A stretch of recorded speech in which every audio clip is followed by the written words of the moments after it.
Hello and welcome you all to let's crack it. तो अब हम स्टार्ट कर रहे हैं इंडियन पॉलिटी। देखिए, पॉलिटी बहुत ही इंपॉर्टेंट सब्जेक्ट है। जितने भी आपके एग्जाम्स हैं उन सब में उसके क्वेश्चंस आते हैं। लोअर पीसीएस मेंस में उसके सवाल आएंगे, अपर पीसीएस में उसके सवाल आएंगे, यूपीएससी में उसके सवाल आते हैं। तो इलेक्शन कमीशन हो गया या पॉलिटी, इंडियन पॉलिटी में बात कर रहा हूँ बेसिकली, कि इंडियन पॉलिटी से सभी चीज़ों में सवाल बनते हैं। लेकिन स्टूडेंट्स के साथ प्रॉब्लम क्या होती है कि वो जो पॉलिटी पढ़ते हैं वो सिर्फ या तो फैक्ट्स ओरिएंटेड बेसिस पे पढ़ते हैं, जिससे कि वो फैक्ट पे टिक लगा सकें। तो वो टिक वाले जो पेपर होता है यानी कि प्रीलिम्स जो है उसमें तो लिखाएंगे। व्हाट अबाउट मेंस, मेंस में कैसे लिखेंगे? तो मैंने कंटेंट इस तरह से तैयार किया है इसमें कि आपको प्रीलिम्स के लिए भी पॉइंट्स मिल जाएंगे, मेंस के लिए भी आंसर के लिए पॉइंट्स मिलेंगे। तो आप मेंस में भी आराम से इससे लिख पाएंगे, और जो इश्यूज़ हैं वो भी हम सब कवर करते चल जाएंगे। और जो प्रीलिम्स है, प्रीलिम्स के लिए भी आपको फैक्ट पता चलते चल जाएंगे, उसमें भी आप कवर कर देंगे। तो पूरी पॉलिटी कवर करेंगे, पॉलिटी की अलग से प्लेलिस्ट बन जाएगी। तो इसको मैं अलग से प्लेलिस्ट बना दूंगा पॉलिटी की, उसमें आप लाइन से पॉलिटी की सारी वीडियोस आती रहेंगी। तो आप उसमें उसमें वो सब ऐड होती रहेंगी, उसमें देखते रहिएगा। साथ ही साथ इन वीडियोस को मैं लोअर पीसीएस मेंस के ग्रुप में भी जो प्लेलिस्ट है उसमें ऐड कर दूंगा, और जो अपर पीसीएस की प्लेलिस्ट है उसमें भी ऐड कर दूंगा। यानी कि आपको अलग अलग प्लेलिस्ट देखने की ज़रूरत नहीं पड़ेगी। आपको, अगर आप अपर पीसीएस की प्रिपरेशन कर रहे हैं तो आप उसकी प्लेलिस्ट देख लीजिए, लोअर पीसीएस की प्रिपरेशन कर रहे हैं उसकी प्लेलिस्ट देख लीजिए। आप जिस भी एग्जाम की प्रिपरेशन कर रहे हैं सभी एग्जाम की प्लेलिस्ट वहाँ बना दी है। एडवोकेट जनरल की प्लेलिस्ट जो है उसमें ऐड कर दी जाएगी ये वीडियो। तो आप अपनी वही प्लेलिस्ट फॉलो करते रहिए और सभी वीडियोस लगातार देखते रहिए, आपका बहुत अच्छे से प्रिपरेशन हो जाएगा। जो स्टूडेंट्स लोअर पीसीएस मेंस में जुड़े हुए हैं, मेंस ग्रुप में, उनको ये पीडीएफ ऑलरेडी दी जा चुकी है। सारा कंटेंट उनको मिलता जा रहा है। तो इन केस अगर आप इंटरेस्टेड हैं और आंसर राइटिंग प्रैक्टिस करना चाहते हैं, लोअर पीसीएस मेंस की प्रिपरेशन करना चाहते हैं, तो आप भी मुझे 7665804421 पर कॉल करके या मैसेज करके उस पर ज्वाइन कर सकते हैं। चलिए स्टार्ट करते हैं। Election commission of India. तो देखिए, इलेक्शन कमीशन ऑफ इंडिया जो है ये अपने आप में एक संवैधानिक बॉडी है, कॉन्स्टिट्यूशनल बॉडी है, संविधान में ये मेंशन्ड है। तो पहले जो मैं कवर करूंगा, मैं सारी पहले कॉन्स्टिट्यूशनल बॉडीज कवर कर दूंगा जो भी कॉन्स्टिट्यूशन में मेंशन्ड है। तो इलेक्शन कमीशन ऑफ इंडिया अपने आप में एक ऑटोनोमस बॉडी है, एक कॉन्स्टिट्यूशनल अथॉरिटी है ना। इंपॉर्टेंट बात यह है, under the ownership of ministry of law and justice. ये सब फैक्ट वाले सवाल है कि अगर इलेक्शन कमीशन पूछा जाए कि कॉन्स्टिट्यूशनल अथॉरिटी है क्या, हाँ बिल्कुल है। किस मिनिस्ट्री के अंदर आती है election commission of India? Ministry of law and justice के अंदर। ये जो मंत्रालय है इसका वो कौन सा है? Ministry of law and justice. Government of India responsible for administering union and state election process in India. तो यानी कि जो इलेक्शन कमीशन ऑफ इंडिया है ये किस किस के चुनाव करवाने का जिम्मेदार जो है, जिसके ऊपर जिम्मेदारी है, वो किस किस के चुनाव करवाने की है? यूनियन की, यानी कि जो एमपी वाले जो इलेक्शन होते हैं उनकी, और स्टेट के यानी कि जो एमएलए वाले इलेक्शन होते हैं उनकी। यानी एमपी और एमएलए के इलेक्शन करवाने की जिम्मेदारी इलेक्शन कमीशन ऑफ इंडिया की है।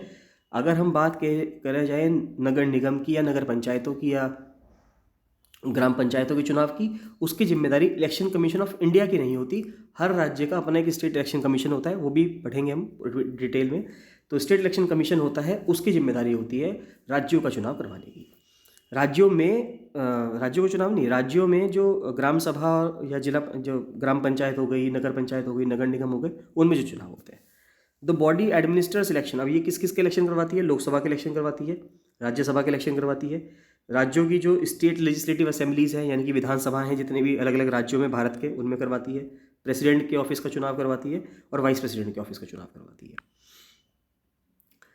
Part 15 of the Indian constitution deal with election and establishes a commission for these matters. तो पार्ट 15 में मेंशन्ड है, आर्टिकल 324 से लेके 329 तक आर्टिकल्स हैं, और उसमें पार्ट 15 जो है वो डील करता है भारत में इलेक्शंस को लेके। तो सवाल बन सकता है कि कौन सा पार्ट ऐसा है, which part of Indian constitution deals with the election, यानी कि इलेक्शन से कौन सा पार्ट डील करता है? पार्ट 15 डील करता है। इलेक्शन कमीशन ऑफ इंडिया किस आर्टिकल से है? आर्टिकल 324 से है। इलेक्शन से कौन कौन से आर्टिकल्स रिलेट करते हैं? आर्टिकल 324 से लेकर 329। हालांकि आगे लिखे हुए हैं सब चीज़, अभी हम पढ़ेंगे एक एक करके। इलेक्शन कमीशन कब इस्टेब्लिश हुआ? इलेक्शन कमीशन इस्टेब्लिश हुआ 25 जनवरी 1950 को। इसलिए हर साल 25 जनवरी को, अभी जो 25 जनवरी आने वाली है आगे, क्योंकि ये वीडियो अभी आज 21 तारीख में रिकॉर्ड हो रही है, 21 जनवरी 2022 में। तो अभी आने वाली जो 25 जनवरी होगी उसको हम नेशनल वोटर्स डे भी मनाएंगे, क्योंकि उस दिन ही इलेक्शन कमीशन ऑफ इंडिया की स्थापना हुई थी सन 1950 में। आर्टिकल 324 से लेकर 329 तक जो है कॉन्स्टिट्यूशन का, वो डील करता है पावर के साथ, फंक्शन के साथ, tenure, eligibility of the commission and the member. यानी कि कॉन्स्टिट्यूशन में जो ये आर्टिकल्स हैं इससे हमें पता चलता है कि इलेक्शन कमीशन की क्या पावर्स हैं, क्या काम है, उसके फंक्शन क्या हैं, उसका जो टेन्योर होगा यानी कि उसमें जो इलेक्शन कमिश्नर्स होंगे वो कितने समय तक रहेंगे, क्या उनकी एलिजिबिलिटी होगी, ये सब चीज़ें इन आर्टिकल्स के तहत लिखी हुई हैं। तो ये आर्टिकल्स हैं, देखिए शुरू में पहले इंग्लिश में लिखी हुई हैं, फिर बाद में ये हिंदी में लिखी हुई हैं आर्टिकल्स। पहले देख लेते हैं तो आर्टिकल्स क्या हैं इलेक्शन से। आर्टिकल 324 की अगर मैं बात करूँ तो आर्टिकल 324 कहता है superintendence direction and control of elections to be vested in election commission, यानी कि इलेक्शन कमीशन के अंदर ये सब चीज़ें निहित हैं कि सुपरिटेंडेंस यानी कि वहाँ पे जो पूरी देखरेख करनी है, डायरेक्शन दिशा देनी है, कंट्रोल है इलेक्शंस करवाने का, यानी कि इलेक्शन कमीशन ऑफ इंडिया की जो स्थापना होगी वो आर्टिकल 324 से होगी। No person to be ineligible for inclusion in order to claim to be included in a special electoral roll on grounds of religion, race, caste और सेक्स। बेसिकली 325 के basis पे ये कहा गया है कि आप किसी आदमी को रिलीजन के बेस पे, रेस के बेस पे, कास्ट के बेस पे, सेक्स के बेस पे आप उसको वोट डालने से नहीं रोक सकते। इलेक्टोरल रोल में यानी कि जो लिस्ट होती है जिसमें सभी मतदाताओं का नाम दर्ज होता है, उस ऐसा नहीं होगा कि इन पे किसी भी बेसिस पे आप कह दोगे कि भाई हम तुम्हारा नाम दर्ज नहीं करेंगे वोटर लिस्ट में और तुम्हें वोट डालने नहीं दिया जाएगा, तो ऐसा नहीं कर सकते आप उसको।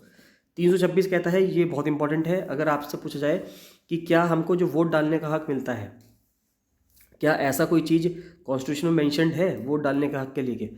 बिल्कुल मेंशन्ड है। आर्टिकल 326 कहता है यूनिवर्सल एडल्ट सफरेज, यानी कि ये जो एडल्ट सफरेज है यानी कि वयस्क मताधिकार है, वयस्क मताधिकार है, यानी कि 18 साल से जो भी ऊपर का पर्सन होगा उसको वोट डालने का हक होगा, तो वो 326 में लिखा हुआ है। इस 326 में इस तरह से लिखा हुआ है कि जो हाउस ऑफ द पीपल का इलेक्शन होगा या लेजिस्लेटिव असेंबलीज का जो इलेक्शन होगा, वो जो इलेक्शन होगा वो एडल्ट सफरेज के बेसिस पे होगा, तो ये कहा गया है। 327 में कहा है पावर की, पार्लियामेंट की पावर कही गई है। 328 में स्टेट लेजिस्लेचर की पावर कही गई है और 329 में ये कहा गया है कि कोर्ट जो है वो दखलंदाजी नहीं करेगा इलेक्शन के काम में। ठीक है, तो ये सब चीज़ें जो है 324 से लेकर 329 तक कहा गया है। तो देखते हैं इलेक्शन कमीशन ऑफ इंडिया का अपॉइंटमेंट अगर हम देखें तो जब से ये 1950 में बना था, since its inception in 1950 and till 15 अक्टूबर 1989, ये डेट इंपॉर्टेंट है। Election commission was a 1 member body, बहुत इंपॉर्टेंट बात है। देखिए आज इलेक्शन कमीशन अगर आप देखेंगे, जो इस टाइम प्रेजेंट इलेक्शन कमीशन है, अगर आप देखेंगे उसमें एक तो चीफ इलेक्शन कमिश्नर होता है और साथ में 2 इलेक्शन कमिश्नर्स और हैं। लेकिन क्या ये स्थिति शुरुआत से थी 25 जनवरी 1950 से? जी नहीं, ऐसा शुरू से नहीं था। पहले जब 25 जनवरी 1950 में जब इलेक्शन कमीशन ऑफ इंडिया बना और तब से लेके 15 अक्टूबर 1989 तक, इतने साल यानी करीब करीब 39 ईयर्स जो है इलेक्शन कमीशन ने एक सिंगल मेंबर बॉडी की तरह काम किया, यानी सिर्फ एक चीफ इलेक्शन कमिश्नर हुआ करता था, साथ में 2 इलेक्शन कमिश्नर नहीं हुआ करते थे। तो 15 अक्टूबर 1989 तक इलेक्शन कमीशन ने 1 मेंबर बॉडी की तरह काम किया, सिर्फ चीफ इलेक्शन कमिश्नर ही उसका एक सोल मेंबर होता था।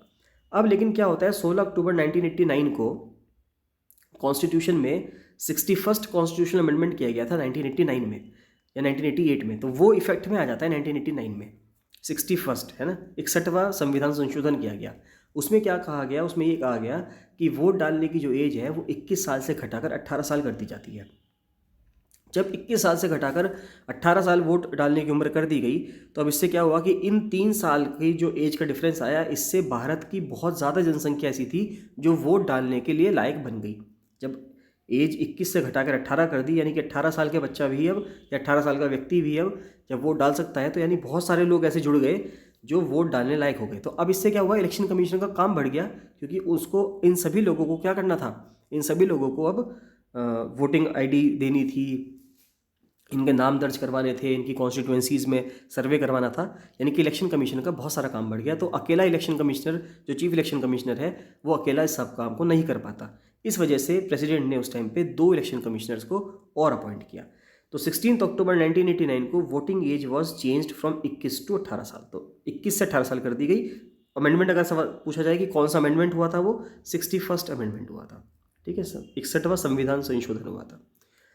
So 2 more election commissioners were appointed by the president in order to cope with the increased work of the election commission, यानी कि जो कॉप अप करने के लिए, यानी कि जो काम का लोड बढ़ा है उसको तरीके से जिससे कि वो सही हो सके काम, इसके लिए क्या करा, 2 इलेक्शन कमिश्नर्स को और अपॉइंट कर दिया along with the chief election commissioner. Since then the election commission was a multi member body that consisted of 3 election commissioner. बीच में एक बार और गैप हुआ, गड़बड़ हुई थी वो अब आगे हम देखेंगे।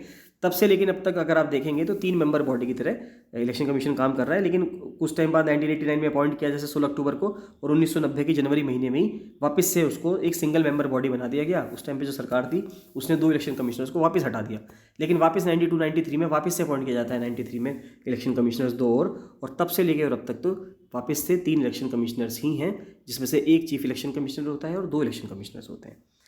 Letter on the 2 posts of election commissioners were eliminated in January 1990। देखिए लिखा हुआ है कि जनवरी 1990 में वापस से हटा दिया गया 2 इलेक्शन कमिश्नर्स को, और election commission was reverted to the previous position. वापस से जो 15 अक्टूबर 1989 से पुरानी वाली जो कंडीशन थी 1989 से पहले वाली, वापस उसी पे ले गए इलेक्शन कमीशन को, वापस से एक ही मेंबर आ गया। यानी कि 15 अक्टूबर 1989 तक तो एक मेंबर बॉडी था, 16 अक्टूबर 1989 से लेके जनवरी 1990 यानी कि अक्टूबर के बाद नवंबर दिसंबर यानी 2 महीने मान के चलिए, 2 से 2.5 महीने जो है वो मल्टी मेंबर बॉडी की तरह काम करा।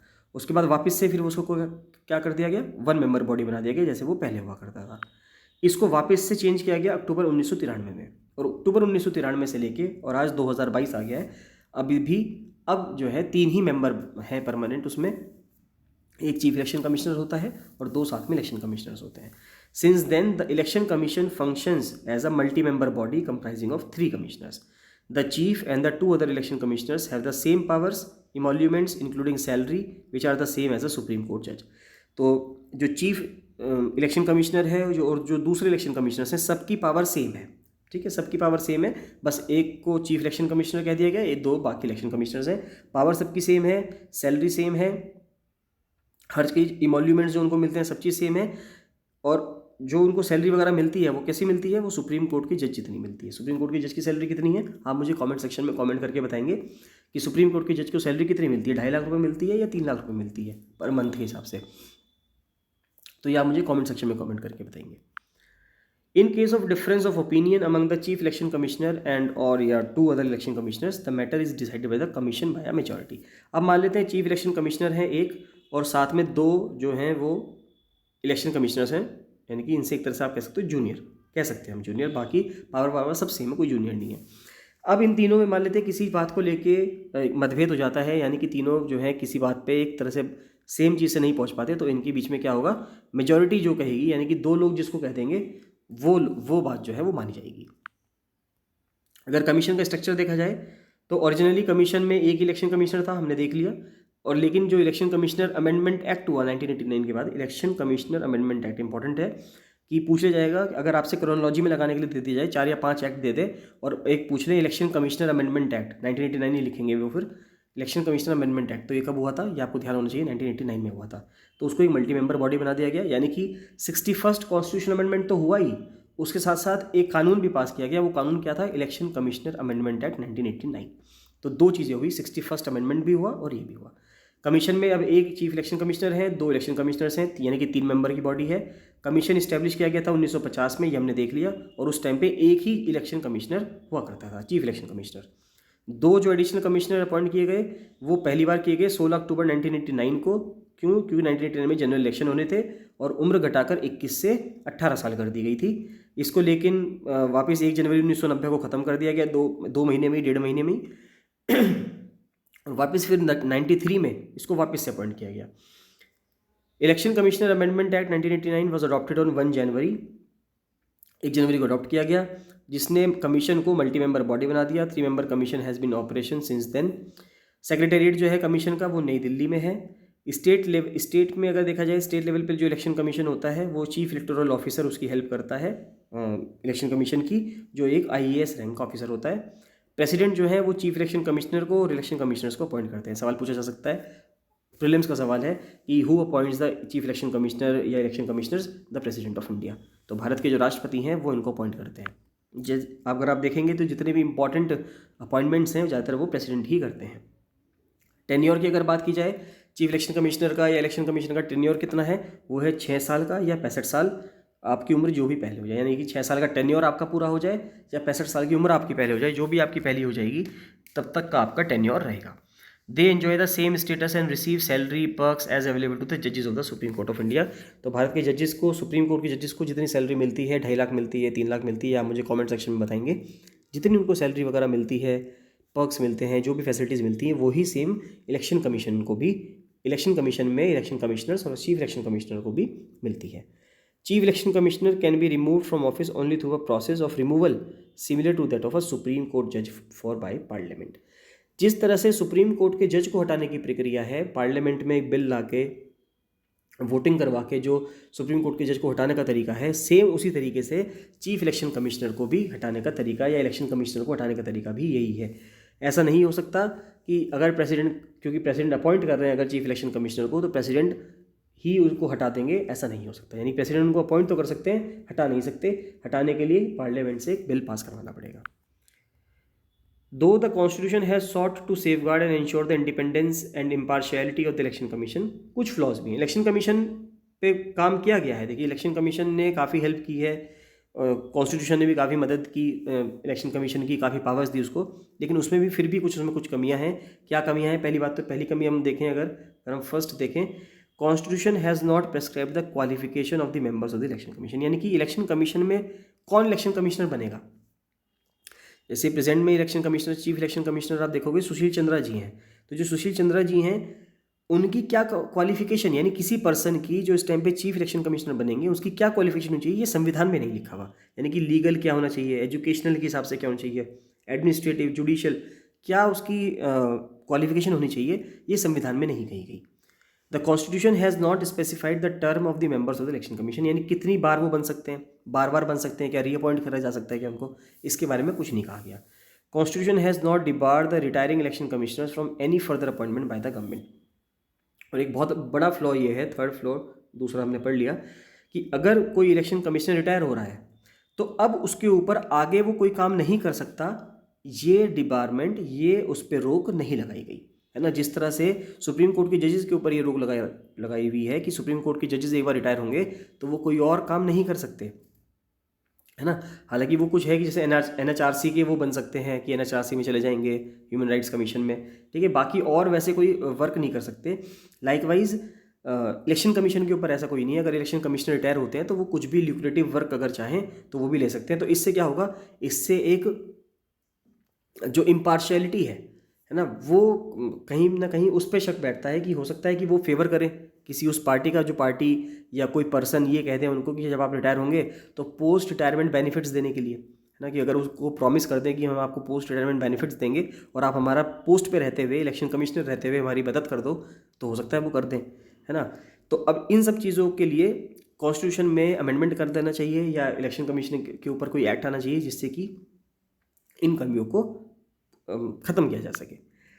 रिमूवल का प्रोसेस क्या है, जजेस of high courts and Supreme court, chief election commissioner. एक इंपॉर्टेंट बात और भी आती है, यानी कि अगर जो हम फ्लॉज की बात कर रहे हैं, इसमें एक फ्लॉ ये भी आ सकता है, इलेक्शन कमीशन ऑफ इंडिया का, ये मैं बार बार जब भी पढ़ाता हूँ स्टूडेंट्स को तो यही बताता हूँ, इलेक्शन कमीशन ऑफ इंडिया का जो फंड है, यानी इनको जो पैसा मिलता है, क्या वो चार्ज है कंसोलिडेटेड फंड ऑफ इंडिया पे? क्वेश्चन है आपसे ना, क्या ये चार्ज है क्या कंसोलिडेटेड फंड ऑफ इंडिया पे? ये चार्ज्ड नहीं है। चार्ज्ड का मतलब क्या होता है? चार्ज का मतलब होता है कि वो जो खर्चा होगा वो सिर्फ पार्लियामेंट में डिस्कस किया जा सकता है, उस पर वोटिंग नहीं होगी। जैसे कि यूपीएससी है, यूपीएससी का जो खर्चा है, या सुप्रीम कोर्ट है, सुप्रीम कोर्ट का जो खर्चा है वो सिर्फ और सिर्फ पार्लियामेंट में डिस्कस होता है जब भी जब भी बजट यानी कि एनुअल फाइनेंशियल स्टेटमेंट पेश किया जाता है on 1 February of every year. तो जब भी वो आता है तो उस पर सिर्फ डिस्कशन होगा, है ना। यानी सुप्रीम कोर्ट को जो भी खर्चे के लिए पैसा चाहिए वो कंसोलिडेटेड फंड ऑफ इंडिया से, भारत की सिंचित निधि से उसको लगातार मिलता रहेगा, उस पर कोई भी रोक टोक नहीं होगी। यूपीएससी कुछ भी करता है, यूपीएससी को जो भी पैसा चाहिए यूपीएससी को मिलता रहेगा। लेकिन इलेक्शन कमीशन ऑफ इंडिया जो अपने आप में इतनी इंपॉर्टेंट बॉडी है, जो सरकारें चुनती है, यानी कि ये चुनवाती है लोगों की मदद से, सरकार बनाएगी पूरे देश की, उसी को पैसा ministry of law and justice से लेना पड़ता है। उसका खर्चा charged upon consolidated fund of India नहीं है।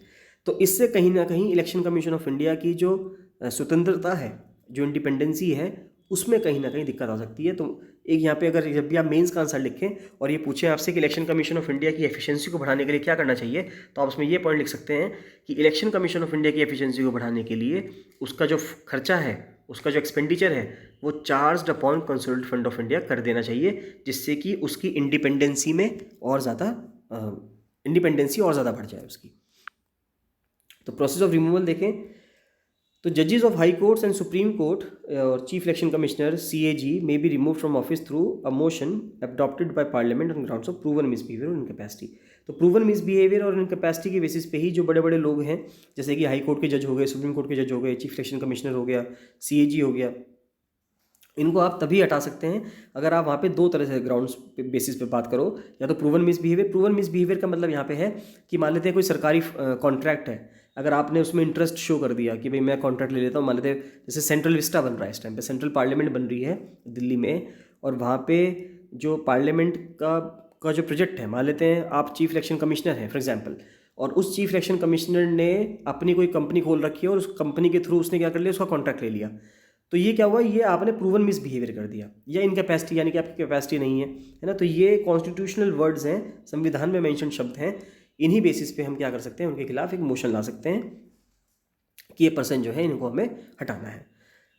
रिमूवल रिक्वायर्स स्पेशल मेजोरिटी चाहिए होगी 2/3 लोगों की, जो लोग वहाँ पे प्रेजेंट होंगे वो वोट करेंगे, और by more than 50% of the total strength of house, यानी कि हाउस का जो 50% स्ट्रेंथ है उससे ऊपर लोग होने चाहिए, और साथ ही साथ 2/3 मेंबर जो है उसमें से वो भी उसमें फेवर में वोट डालने चाहिए एक हाउस से। सिमिलर वे में दूसरे हाउस से होगा, यानी पहले लोकसभा से फिर राज्यसभा से, या पहले राज्यसभा से फिर लोकसभा से, जैसे भी करो।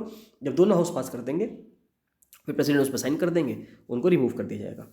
Constitution does not use the word impeachment for the removal of जजेस CAG। इंपॉर्टेंट बात क्या है कि संविधान ने इम्पीचमेंट वर्ड का शब्द इस्तेमाल नहीं किया गया जज के लिए, CAG के लिए, या CEC यानी चीफ इलेक्शन कमिश्नर के लिए, कंट्रोलर ऑडिटर जनरल के लिए, और या जजेस के लिए। इम्पीचमेंट वर्ड का जो इस्तेमाल किया गया है वो प्रेसिडेंट ऑफ इंडिया के लिए ही, यानी कि भारत के राष्ट्रपति के लिए ही किया गया है। The term impeachment is only used for removing the president, है ना, प्रेसिडेंट के लिए ही उसको इस्तेमाल किया गया है, which requires the special majority of 2/3 member जो होंगे वो उनको वोट डालकर निकाल देंगे बाहर। फंक्शंस अगर देखें तो इलेक्शन कमीशन जो है वो क्या काम करवाता है भाई, वो पहले तो इलेक्शन करवाएगा, है ना, पूरे इलेक्शन का जो प्रोसेस है, पार्लियामेंट के इलेक्शन हो गए, लेजिस्लेचर के हो गए हर राज्य के, जैसे उत्तराखंड में अभी इस टाइम पे प्रेजेंट में अगर आप देखें 2022 के जनवरी मंथ में जैसे वीडियो रिकॉर्ड हो रही है, तो यहाँ पर इस टाइम पे क्या हो रहा है, इस टाइम पे पूरे भारत में 5 राज्यों में चुनाव घोषित हैं, जिसमें से कि यूपी भी है, उत्तराखंड भी है, उत्तराखंड में भी पेपर हो रहे हैं, सॉरी उत्तराखंड में भी इलेक्शन का अनाउंसमेंट हो रखा है। तो इन सब के इलेक्शन का जो ड्यूटी है वो किसके पास है, इलेक्शन कमीशन ऑफ इंडिया के पास ड्यूटी है उसकी। उसके बाद प्रेसिडेंट के ऑफिस का इलेक्शन करवाना है, वाइस प्रेसिडेंट के ऑफिस का इलेक्शन करवाना है, तो ये सब ड्यूटीज़ जो है इलेक्शन कमीशन ऑफ इंडिया के ऊपर आती है। Most important function of the commission is to decide the election schedule. तो इलेक्शन शेड्यूल अभी कुछ टाइम पहले ही इलेक्शन कमीशन ऑफ इंडिया ने इलेक्शन शेड्यूल घोषित किया। इलेक्शन शेड्यूल पे ये बताया जाता है कि कब से लेके कब तक उस पर कब से लेके कब तक कैंपेनिंग चलेगी, यानी कि जो पॉलिटिकल पार्टीज़ हैं वो कैंपेन करेंगी, उसके बाद कब कैंपेन बंद कर दिया जाएगा, कब इलेक्शन होगा, किस दिन जो इलेक्शन का रिजल्ट आएगा, किस दिन काउंटिंग ऑफ वोट्स होंगी। तो ये पूरा शेड्यूल होता है जो बहुत इंपॉर्टेंट होता है, जो कौन डिक्लेयर करता है, इलेक्शन कमीशन ऑफ इंडिया की ड्यूटी होती है, चाहे वो कभी भी केंद्र के चुनाव हो या किसी भी राज्य के चुनाव हो, पूरे भारत में सारी ड्यूटी किसकी होती है, इलेक्शन कमीशन ऑफ इंडिया की होती है। It prepared electoral roll, issues electronic photo identity card, यानी कि जितने भी ID कार्ड है, वोटर ID कार्ड है, वो सब ड्यूटी इलेक्शन कमीशन की होती है। It decides on the location, यानी कहाँ कहाँ पे पोलिंग स्टेशन लगेगा, पोलिंग बूथ कहाँ लगेगा, ठीक है। Assignment of voters to the polling station, किन किन वोटर्स को कौन कौन सा पोलिंग स्टेशन दिया जाएगा। सेम जिस तरह से अगर आप एग्ज़ाम देने जाते हैं तो सेम है, पहले तो एग्ज़ाम की डेट घोषित कर देनी है, एग्ज़ाम का पेपर बनाना है, उसके बाद किस बच्चे को, किस कैंडिडेट का सेंटर कहाँ लगा है ना, आप कौन से स्कूल में जाओगे, आप कौन से महाविद्यालय में, कौन से स्कूल में आपका सेंटर लगा होगा, जितने भी भारत उत्तराखंड में डिस्ट्रिक्ट से, हरिद्वार में आपका सेंटर लगा है, देहरादून में सेंटर लगा है, जिस तरह से एग्जाम का होता है उसी तरह से इलेक्शन कमीशन की ड्यूटी बनती है कि भाई किस आदमी को कहाँ पे वोट डालने जाना है। हो सकता है आप में से कुछ स्टूडेंट्स ने वोट डाला भी हो अब तक, जो 18+ होंगे, ये हो सकता है कि आप लोगों ने 2019 का वोट डाल दिया हो, 2019 में जो चुनाव हुए थे, जनरल इलेक्शन जो हुए थे। It grants recognition to political parties को रिकॉग्निशन देता है कि भाई ये पॉलिटिकल पार्टी, जैसे कि जितनी भी पॉलिटिकल पार्टीज़ हैं, चाहे वो BJP हो, कांग्रेस हो, AIADMK हो, DMK हो, तो इनको जो रिकॉग्निशन दी जाती है कि भाई हाँ आप एक पॉलिटिकल पार्टी हैं, आपने इलेक्शन कमीशन ऑफ इंडिया में रजिस्ट्रेशन करवा रखा है, तो ये सभी पॉलिटिकल पार्टीज़ को रिकॉग्निशन देना हो गया। उनको इलेक्शन सिंबल देना हो गया कि भाई आपका किसी का कमल का फूल इलेक्शन है, किसी का हाथ है, किसी का कुछ है, तो ये जो इलेक्शन सिंबल देना है, ये सब काम किसका होता है, ये सब इलेक्शन कमीशन ऑफ इंडिया का काम है। Commission also has advisory jurisdiction in the matter of post-election disqualification of sitting members of parliament and state legislatures। अब क्या हुआ कि मान लेते हैं एडवाइजरी jurisdiction भी है, यानी कि कमीशन जो है प्रेसिडेंट को या हाउस को जब भी एडवाइस करना होगा तो भी कमीशन हेल्प करेगा पोस्ट इलेक्शन डिस्क्वालिफिकेशन में। यानी कि इलेक्शन हो गया, इलेक्शन होने के बाद अगर आपको डिस्क्वालीफाई करना है किसी एमपी को, किसी एमएलए को, तो गवर्नर को अगर कोई एडवाइस देनी है, प्रेसिडेंट को कोई एडवाइस देनी है, तो वो भी इलेक्शन कमीशन ऑफ इंडिया उस पर काम करता है। It issues the model code of conduct, ये बहुत इंपॉर्टेंट है। MCC model code of conduct यानी कि आचार संहिता। मॉडल कोड ऑफ कंडक्ट क्या है? ये जिस दिन से इलेक्शन की जो शेड्यूल है, जिस दिन इलेक्शन शेड्यूल डिक्लेयर किया जाता है इलेक्शन कमीशन ऑफ इंडिया के तहत, तब से लेके जब तक रिजल्ट नहीं आ जाता और उसके कुछ दिन बाद तक एमसीसी डिक्लेयर रहती है, या तो पूरे देश भर में अगर पूरे देश का चुनाव है, या उन राज्यों में जिस राज्यों में चुनाव है। तो एमसीसी के दौरान यानी कि मॉडल कोड ऑफ कंडक्ट आगे पढ़ेंगे इसके बारे में भी हम, कि मॉडल कोड ऑफ कंडक्ट में क्या होता है कि कुछ पार्टीज़ को मतलब पार्टीज़ को कुछ हिदायतें दी जाती हैं, कुछ रूल्स रेगुलेशंस होते हैं जो पार्टीज़ को या मेंबर्स को जो भी इलेक्शन में खड़े हैं उन लोगों को फॉलो करने होते हैं कि उनको क्या करना है क्या नहीं करना है। यानी कि एक तरह से एमसीसी क्या है, ये अपने आप में डूज और डोंट्स हैं कि आप क्या कर सकते हैं, क्या नहीं करना है आपको, है ना। तो ये सब चीज़ें कौन बताता है? ये एमसीसी बताता है। इसके लिए कोई लीगल बैकिंग नहीं है, अभी हम पढ़ेंगे सब आगे कि इसके लिए कोई लीगल बैकिंग नहीं है। ये सभी पार्टीज़ ने खुद ही एक मन बनाया था कि हम एमसीसी अपनाएंगे, कि जिससे कि जो पार्टी पावर में है उसको ज़्यादा फ़ायदा ना मिले, जो पार्टी अपोजिशन में है उसको कम फ़ायदा ना मिले, सबके लिए। तो it issues the model code of conduct in election for political parties and candidates so that no one indulges in unfair practice, यानी कि जिससे कोई भी गलत काम ना करे, as there is no arbitrary abuse of powers by those in power. और ऐसा नहीं होना चाहिए कि जो पावर में है, यानी कि जो सत्ताधारी पार्टी है, वो अपनी सत्ताधारी यानी कि पावर में होने का ज़्यादा फ़ायदा उठा ले या गवर्नमेंट मशीनरी का फ़ायदा उठा ले इलेक्शन में, ऐसा नहीं होना चाहिए। Commission issued the code of conduct for the first time in 1971। तो इलेक्शन इसको इशू कौन करता है? इलेक्शन कमीशन इशू करता है। इंपॉर्टेंट बात यह है कि इलेक्शन कमीशन इशू करता है एमसीसी को मॉडल कोड ऑफ कंडक्ट यानी कि आचार संहिता को। और इसमें पहली बार जो इसको इशू किया गया था 1971 में किया गया था, जब 5वीं लोकसभा का इलेक्शन हुआ था। सवाल पूछा जा सकता है आपसे कि एमसीसी सबसे पहली बार कब हुआ था लागू? 1971 में। कौन से चुनाव थे उस टाइम पे? 5th लोकसभा इलेक्शंस थे उस टाइम पे। It lays down guidelines for the conduct of political parties and candidates during an election period, यानी जब इलेक्शन का दौरान, इलेक्शन पीरियड का जब समय चल रहा होता है, तो वो गाइडलाइन देता है ये कंडक्ट करने की कि पॉलिटिकल पार्टीज और कैंडिडेट्स अपना कंडक्ट कैसे रखेंगे, यानी कि क्या क्या करेंगे और क्या नहीं करेंगे इलेक्शन के दौरान, जिससे कि जो वोटर्स हैं वो उनसे इन्फ्लुएंस, कुछ एक गुडविल में इन्फ्लुएंस हो, ना कि आप उनको जैसे कि आप उनको शराब दे रहे हो या आप उनको पैसा दे रहे हो, कह रहे हो कि हमें वोट दो। तो ये सब अपने आप में नहीं होना चाहिए। However there have been instances of violation of the code by various political party. Simple सी बात है, भारत है, ये तो होना ही है कि जिस चीज़ के लिए मना किया जाएगा वो चीज़ होनी ही है। अगर आपसे कहा गया है कि आपको अच्छा बनना है तो आप अच्छे नहीं बनेंगे, आप कुछ ना कुछ बुराई अपने अंदर लेके आएंगे। लाइक वाइज जो कहा जा रहा है कि आपको ये करना है तो वो तो वे कर ही देंगे, जो नहीं करना है वो भी वे करेंगे। तो यानी कि जो वॉयलेशन है कोड का वो भी होगा।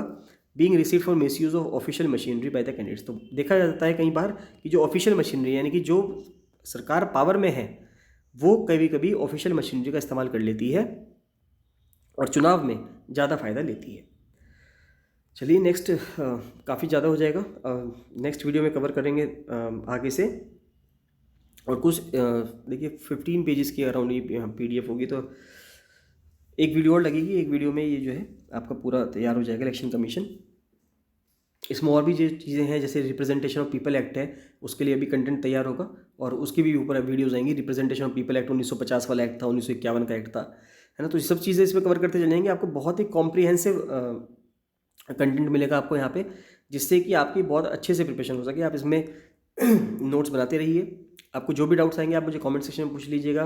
7665804421 पर आप मुझे कॉल या मैसेज कर सकते हैं। कोई भी आपको गाइडेंस लेनी है, कोई कोर्स ज्वाइन करना है आपको, अपर PCS की टेस्ट सीरीज़ चल रही है, काफ़ी अच्छी टेस्ट सीरीज़ है, 12 टेस्ट्स हैं उसमें, काफ़ी स्टूडेंट्स हैं उसमें। तो अगर आप चाहते हैं तो अपर PCS की टेस्ट सीरीज़ उसमें ज्वाइन कर सकते हैं। लोअर PCS का ग्रुप चल रहा है, एडवोकेट जनरल की टेस्ट सीरीज़ चल रही है। वॉट एवर यू वांट, जो भी जैसे भी है। और नहीं तो बाकी आप यहाँ पे नोट्स तो बनाते रहिए, पढ़ते रहिए, और कोई भी डाउट्स आता है तो आप मुझे कमेंट सेक्शन में बता सकते हैं। वीडियो को जरूर लाइक कर दीजिएगा। काफ़ी मेहनत लगती है बनने में, कंटेंट तैयार करने में काफ़ी टाइम लगता है, जिससे कि आपको एक कॉम्प्रिहेंसिव कंटेंट मिलता रहे और मुझे थोड़ा मोटिवेशन मिलता रहे। तो आप प्लीज़ वीडियोज़ को लाइक कर दीजिएगा। मिलते हैं नेक्स्ट वीडियो में। So thank you and bye bye.